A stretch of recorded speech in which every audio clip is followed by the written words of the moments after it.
Speaker. Mr. Speaker. Take your Gabe to work.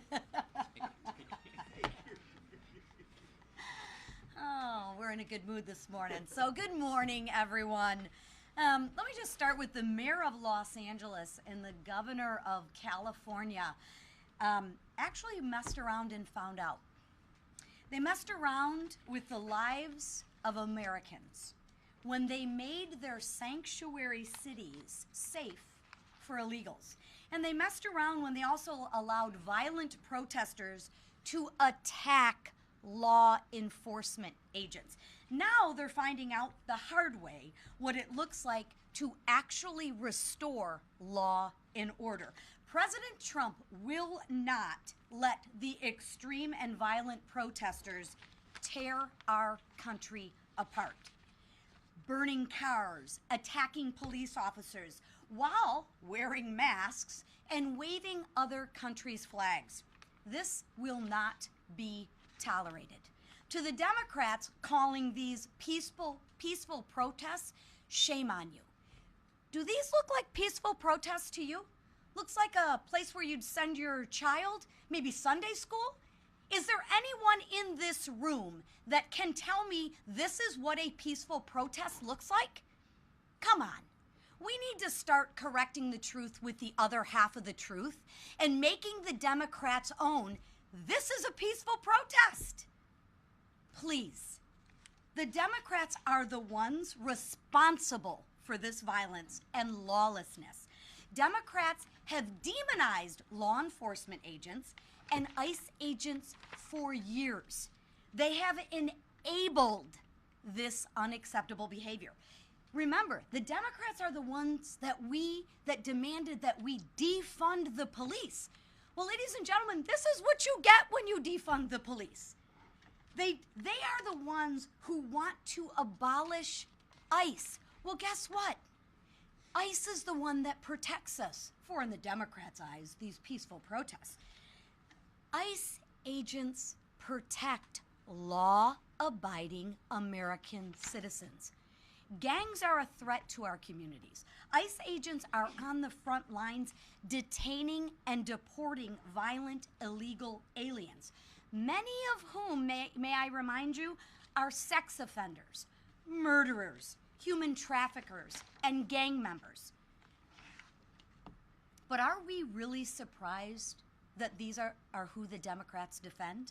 Of course not. Democrats continue to defend an alleged human smuggler, calling him just a man from Maryland. Just like the left wants you to believe that this is a typical weekend in Los Angeles.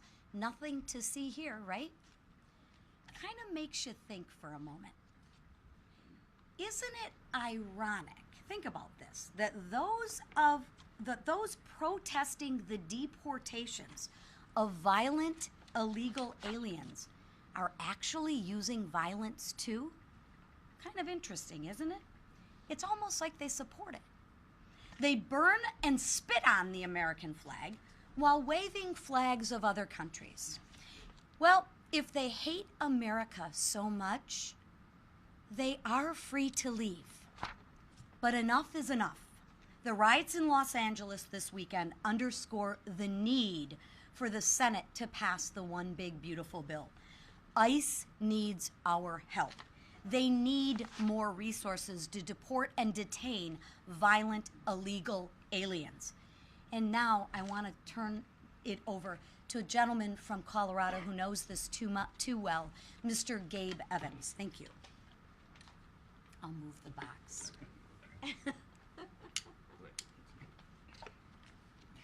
Well, thank you, Chairwoman. Thank you, Speaker, for grabbing the box there. Gabe Evans, Colorado's 8th Congressional District, and I'm here today because of my resolution that passed the House yesterday with broad bipartisan support condemning the anti-Semitic, firebombing, terrorist attack that occurred in Boulder, Colorado, which is about 20 miles away from my house where I live. I'm here today because 15 people and a dog were burned by an individual with known jihadi-leaning affiliations who is illegally present in the United States and who was denied a firearm purchase when he tried to buy a gun in November of last year. And so, of course, the very first thing in this situation is our thoughts and our condolences, of course, go out to the victims and to the Jewish community that are suffering from this rising anti-Semitism. But more than that, we have to ask ourselves, why? Why is this happening? Thoughts and condolences aren't enough. And for me, that's personally very meaningful because of my background. I spent 12 years in the U.S. Army. I deployed overseas to a combat zone as part of the global war on terror when my oldest son was 5 months old. I didn't get back until he was 18 months old. I missed every first steps, first words, first Christmas, first birthday. Then I served another 10 years in law enforcement with the city of Arvada, which is a major suburb just to the west of Denver, immediately south of Boulder, Colorado. I've responded as both a National Guardsman and as a police officer to previous tragedies in Boulder, Colorado. And so for me to now wake up on June 1st and see this tragic event that's happened, of course, thoughts and condolences, but we have to do more. We have to ask the question, why does this continue to happen? We've already gone over the facts of the case here. An individual legally present in the United States overstayed 2 separate visas with known public statements prior to his admission into the United States, sympathizing with an organization with jihadist-leaning tendencies, at a time of heightened anti-Semitism, goes and he tries to buy a gun last November, is denied, and that doesn't pop up on anyone's radar. There's no ability to intervene or interdict or at least figure out what's going on here, put this to a little bit more scrutiny. As a cop and a soldier for 22 years, I know that we should be doing that. That was literally the point of the 9/11 Commission after the September 11th terrorist attacks, which says that to be able to identify and intervene before terrorism occurs in the United States, federal, state, and local law enforcement need to be able to share information. We need to have all of the pieces of the puzzle together, and when some of those reside with local law enforcement, state officials, and federal authorities, if they cannot share that information, then we're trying to put together a puzzle without all of the pieces, and that makes it difficult to be able to identify and intervene before these attacks happen. And unfortunately in my Colorado, which is a sanctuary state that prohibits at times state and local law enforcement from being able to work with federal authorities, I can't help but wonder if this attack might have been prevented had the Colorado Bureau of Investigation, which is who does the background checks for firearm purchases in Colorado, had they been able to flag that for one of the multiple different entities that have been set up to share that information and prevent something like this from happening. So that is the point of the resolution that I brought last night, which, I would remind everyone, passed with broad bipartisan support. It's been said that this is politicizing a tragedy. Blatantly false. This is a tragedy that occurred because of failed politics. And so thoughts and condolences are important, but they are not enough. And so the same way I did for 22 years in the military and law enforcement, seeking solutions, elevating the conversations that make our communities safe, that is the point of the resolution last night. And to be personally attacked by the minority leader of the other party for elevating that conversation when 75 of his own members stood with me, that is the politicization of a tragedy. And so, from the bottom of my heart to the Jewish community, we stand with you. From the bottom of my heart to Americans and to Coloradans who right now are suffering from the second most dangerous state in the country, we are focused on solutions to prevent things like this from happening again. And to my Democrat colleagues, including Representative Neguse, who stood with me and voted for this resolution last night, thank you. Thank you for helping to elevate this conversation that is focused on solutions to make sure that we keep our communities safe and that we, in no uncertain terms, condemn anti-Semitic attacks, and that we thank the law enforcement officials who are working so tirelessly to keep us safe from all of the bad folks that are out there and that do have malicious intent to cause harm to Americans, to Coloradans, and unfortunately to the Jewish community. Thank you so much. Yield back.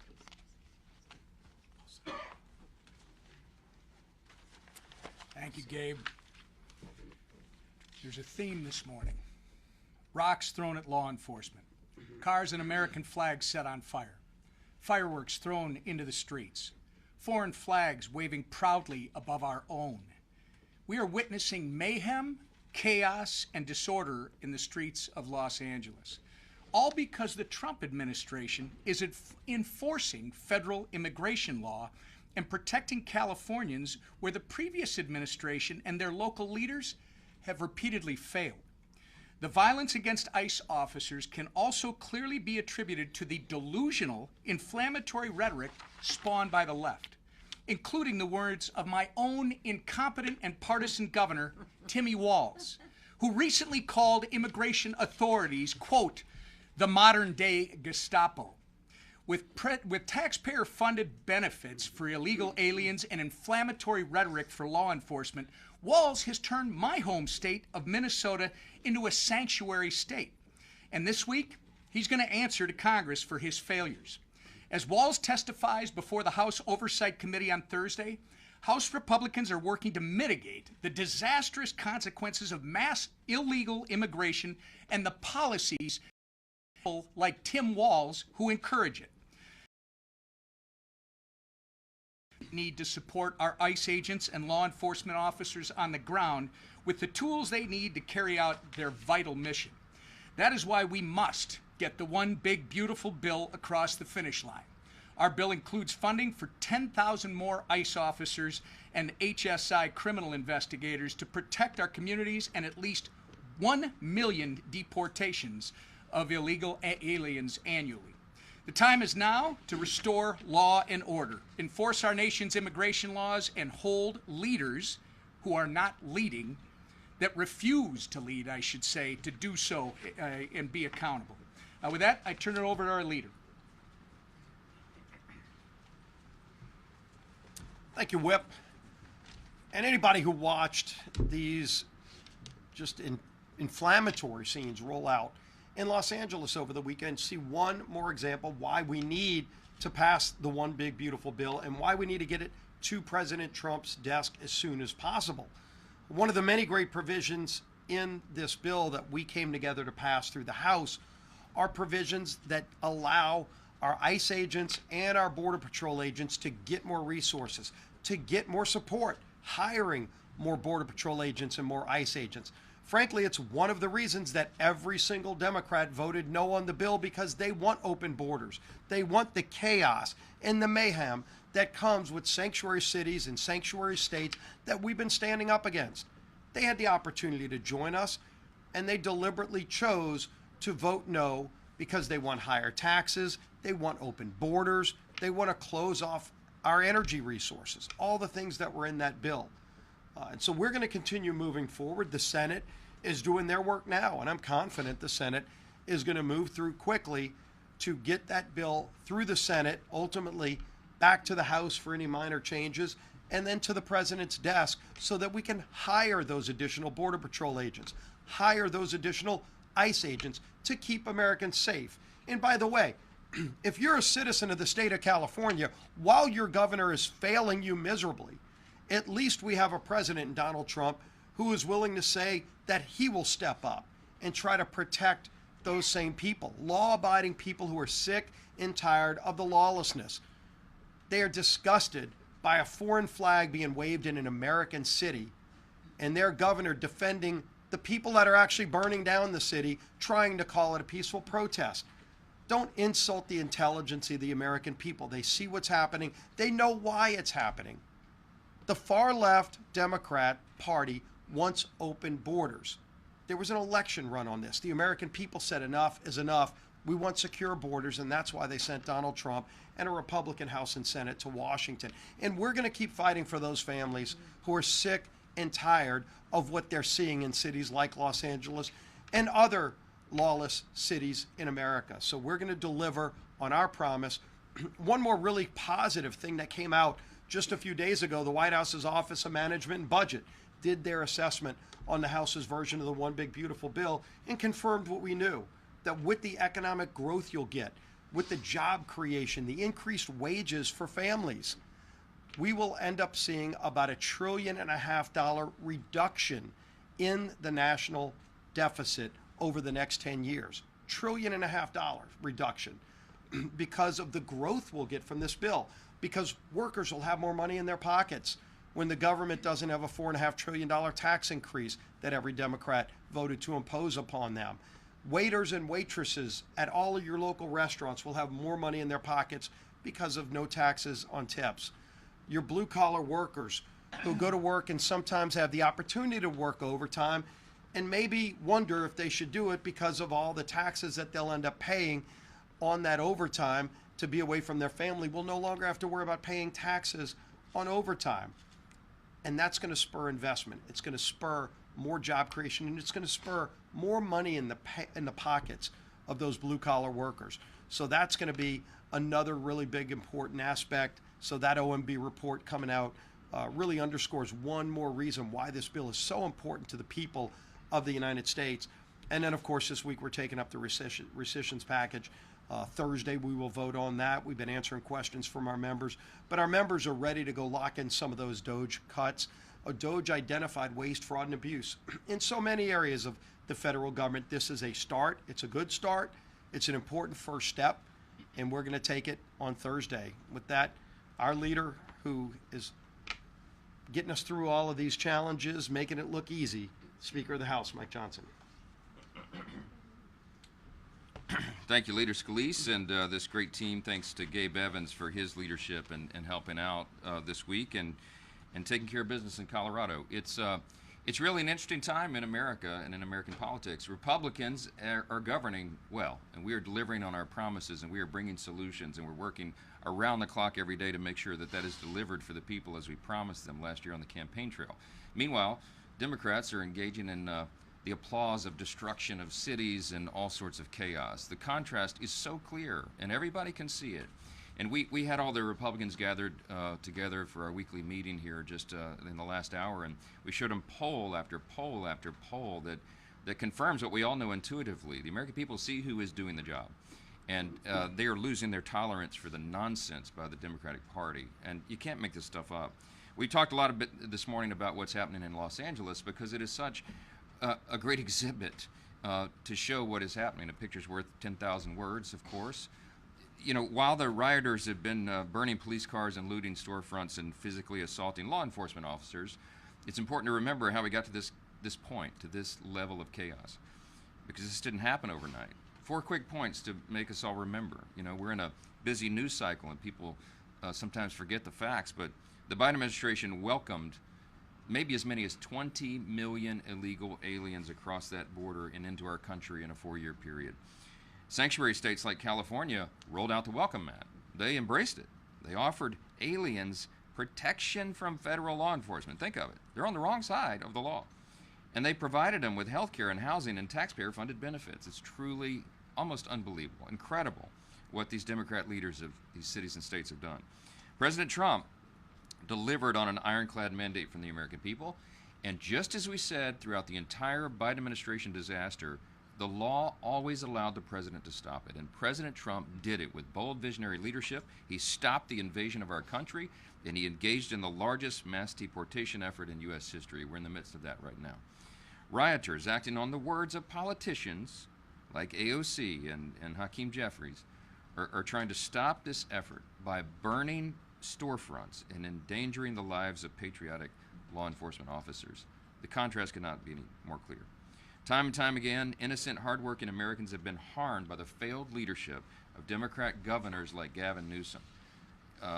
President Trump was absolutely right to send in the National Guard and to clean up for the governor's failures. You know, Gavin Newsom's been in this effort for the last several months to try to reinvent himself, to rebrand himself, okay? It's pretty difficult to do when your state is a safe haven to violent, criminal, illegal aliens, and you're the one at the helm. You can't hide this stuff. The President of the United States has a responsibility to maintain law and order, particularly when the lives and livelihoods of federal law enforcement officers are threatened. What we're doing there with the federal forces is we are protecting federal buildings and property and personnel, and the President is showing strong leadership in doing so. Because, you know, it's those men and women, the federal law enforcement officers, who deserve our support right now. And the One Big Beautiful Bill, by the way, as Leader Scalise noted, delivers much needed reinforcements. In this bill, we have funding to hire a minimum of 10,000 new ICE agents. We're going to provide a $10,000 bonus to Border Patrol and ICE agents on the front lines. We're going to include $45 billion to expand ICE detention capacity and $14.4 billion for air and ground transport to carry out at least 1 million deportations every single year. We'll have to do that for quite some time because they let so many people in. We're starting with the dangerous illegal aliens, and that is exactly who the rioters and the politicians in California are trying to protect, and it's incredible. While Republicans are supporting the men and women of ICE through the One Big Beautiful Bill, Democrats are fighting for those illegal aliens and against law enforcement agents. They're defending the violent anti-ICE protesters in LA. They visited a violent MS-13 gang member and human trafficker in El Salvador. They charged an ICE facility and clashed with ICE officers. That was members of the House of Representatives doing that. They're advocating for people to dox ICE agents and making them targets for threats from radicals. And they're calling for the elimination of ICE. Don't forget what ICE stands for. People get caught up in the acronyms or lost in the acronyms. The U.S. Immigration and Customs Enforcement Agency, okay? It is to enforce federal law. It is to enforce a secure border. And the Democrats want to defund that. Just let that settle on you a bit. They're even trying to hide it. And they're not even trying to hide it, okay? They're openly advocating for illegals instead of American citizens. I don't know. We could talk about this all morning, and we have. Let me move on. With regard to the business in the House this week, the House will vote to approve the White House's request to claw back $9.4 billion in wasteful spending. $8.3 billion of that is wasteful foreign aid with all the atrocities that DOJ uncovered in USAID, and $1.1 billion for the Corporation for Public Broadcasting. That's PBS, NPR. These are common sense cuts, and I think every member of this body should support it. It's a critical step in restoring fiscal sanity and beginning to turn the tides of removing fraud, waste, and abuse from our government. Have you checked the public opinion polls? That's what the American people want, and they demand and deserve, and we're going to do it. I read some of the greatest hits last week out of this, but I just want to list a few more examples, okay? Last week he gave you some of the real high-level, high-number amounts, but these are lower dollars, but they matter. Listen to this, $33,000 we're going to cut. That was being used for, quote, being LGBT in the Caribbean. No kidding. American taxpayers are funding that. $8,000 for promoting vegan food in Zambia. $67,000 for feeding insect powder to kids in Madagascar. You'll notice these aren't particularly expensive examples of wasteful spending, but compared to these other massive categories of government bloat. But I list those because it's an illustration here. Every dollar matters. We are serious about this. The Republican Party is doing everything we can to be careful stewards of the precious treasure of the people. And the Democrats want to waste it and send it to their NGO pet projects and just all this crazy stuff. We're not going to fund our transgender operas in Peru anymore. Once we found that out, we had a responsibility to go stop it, and we will. This rescission package is a critical step, and it's one of many. There will be several of these that will come from the White House. We'll work together with the administration to cut out all the fraud, waste, and abuse. We're fighting a multi-front war against the deficit. Don't get lost in this, okay? This is a multi-step process. I've tried to explain on all the interviews I've done over the last couple of weeks. The One Big Beautiful Bill is going to reduce spending by over $1.6 trillion, as has been noted this morning. The rescissions package will rescind $9.4 billion in wasteful spending, the first of many of those. The annual appropriations process will allow Republicans to further codify DOJ cuts and spend less money and be careful stewards of each dime.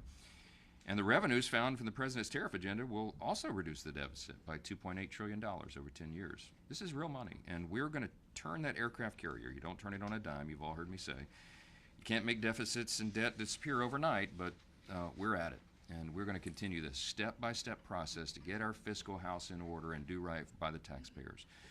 We're chipping away at it every day, and the rescissions vote on Thursday is an important signal. House Republicans are serious about getting our fiscal house in order, and we'll do that. All right, let me take a few questions. Front row. Speaker Johnson, the president said, possibly in jest, that if he were Tom Homan, he would arrest Gavin Newsom. Do you believe that Newsom should face consequences in a legal way? Look, that's not my lane. I'm not going to give you legal analysis on whether Gavin Newsom should be arrested, but he ought to be tarred and feathered, I'll say that. I mean, look, he's standing in the way of the administration and the carrying out of federal law, right? He is applauding the bad guys and standing in the way of the good guys. He is trying to, he's a participant, an accomplice and our federal law enforcement agents being not just disrespected but assaulted. This is a serious problem, and the governor is now filing a lawsuit against the president. What a joke. Do your job, man. That's what I tell Gavin Newsom. Do your job. Stop working on your rebranding and be a governor. Stand up for the rule of law. He's not doing that. So I don't know what the ultimate measure will be there, but I know that in the interim time, the President of the United States is showing real leadership, and we're not going to allow LA to burn. We've seen this movie before, right? This thing gets out of hand real quickly, especially in a big city like that. And if local and state officials are unwilling or unable to do their job, the President of the United States will do his, and we support that fully. Yes, ma'am, in the middle. What is the administration's response to Mexican President Sheinbaum's refusal to condemn the riots in LA? And does this affect President Trump's relationship with Sheinbaum? I don't know. You have to ask the White House that. I mean, I gotta handle our affairs over here. Yes, ma'am. Thank you, Mr. Speaker. What is your reaction to Congresswoman Maxine Waters repeatedly saying that there has been no violence in the LA riots? And do you believe that Democrats are making a mistake by not talking about what's really going on here? Clearly, the Democrats are making a mistake by taking the wrong side here, and I'm just going to, in my southern gentlemanly way, say bless her heart to Maxine Waters. I don't even know how to comment on Maxine Waters anymore. It's madness. I'm going to be charitable and leave it right there. Yes, sir. Thank you, Mr. Speaker. So new reporting suggests that no tax on tips and no tax on overtime could be scaled back from the One Big Beautiful bill if they aren't viewed as pro-growth. Have you talked to some senators that are skeptical of that, like Senator Johnson? And you said before that there isn't a plan B, but if that does come back to the House without these provisions, is it time to go back to the drawing board? Well, look, no tax on tips, no tax on overtime are big promises the president made to the people, and we all echoed that on the campaign trail. I've talked to my good friend, Senator Ron Johnson, multiple times, most recently, I think it was last night or night before last, it was on Sunday, because he was on some shows and I was on some shows and we were comparing notes. And I told him, look, we all agree with our Senate colleagues who believe we need to cut more and more government waste, fraud, and abuse, obviously. But I told him, reminded him of the reality of the delicate balance we have in the House and the fact that we have a very broad caucus and we have, got 170 additional personalities to deal with than they do in the Senate, and it takes a while to meet this equilibrium point. So, look, I think the promise on no tax on tips and no tax on overtime is very important to the president. It's very important to hardworking Americans. What we're so proud of our reconciliation bill is that it is truly geared and written for middle and lower class earning Americans, hardworking Americans who are trying to feed their families and make ends meet. They are the ones that are going to benefit from this bill. The Republican Party is the party of the working class, and we are demonstrating that with our legislation. And no tax on tips and no tax on overtime, for some people, they may not think that's a big thing, but for hardworking folks, a lot of them, millions and millions of Americans, that is a big thing to them, and I think it's an important promise for us to keep. Last question. Mr. Speaker. Switching gears a bit, the FACE Act. It's right now being marked up in the Judiciary Committee.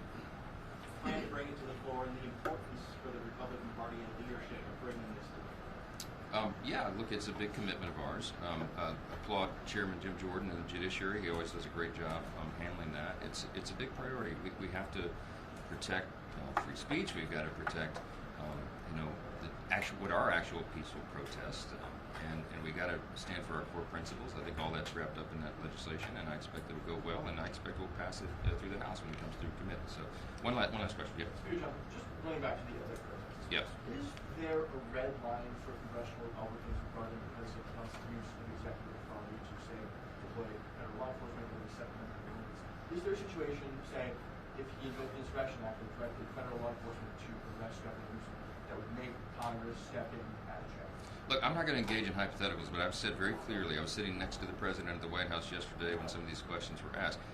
He is fully within his authority right now to do what he is doing, and we have to maintain order. It's the number one job, think of it, Bill. The number one job of government is to protect the citizenry from foreign threats and domestic threats, and federal law enforcement is doing their job. Those are the heroes. And we've got to protect them, and federal employees as well, and federal buildings and property. We're not going to let violent criminals destroy the property of U.S. taxpayers. President Trump has put his hand on the table and said, not on my watch, and we applaud that, so we're standing with him. Thank you.